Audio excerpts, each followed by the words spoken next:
بہقی شریف کی حدیث پاک ہے، رسول مکرم صلی اللہ علیہ وآلہ وسلم نے فرمایا جو شخص سوتے وقت سورہ بقرہ کی 10 آیتیں پڑھے گا، فرمایا قرآن شریف کو کبھی نہ بھولے گا۔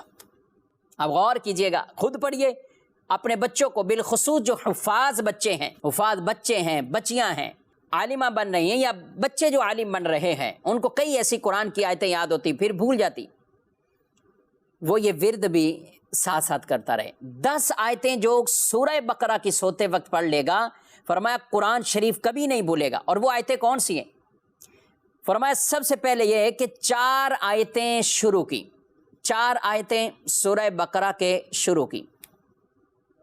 ایک آیت آیت الکرسی، آیت الکرسی، اور 2 آیتیں آیت الکرسی کے بعد کی، 2 آیتیں آیت الکرسی کے بعد کی، اور 3 آیتیں سورۃ البقرہ کی آخری 3 آیتیں، آخری 3 آیتیں وہ سورہ بقرہ کی ویسی فضیلت والی ہیں۔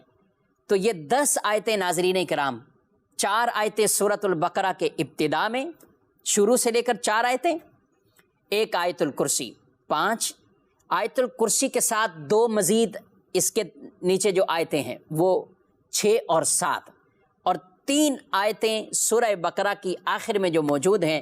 یہ وظیفہ ہم خود بھی کریں، بہت سے لوگ حافظے کی شکایت بھی کرتے ہیں، تو آپ اس کے طور پر یہ آیات مبارکہ اپنا معمول بنا لیں، رات کو سوتے وقت یہ پڑھ لیں۔ اچھا، ضمناً آیت الکرسی کی بھی فضیلت حاصل ہو جائے گی، سورہ بقرہ کے آخری 2 آیتیں جو پڑھنے کی فضیلت ہیں وہ بھی فضیلت حاصل ہو جائے گی، سورہ بقرہ کی ابتدائی جو آیتیں پڑھنے کی فضیلت ہے وہ فضیلت بھی حاصل ہو جائے گی۔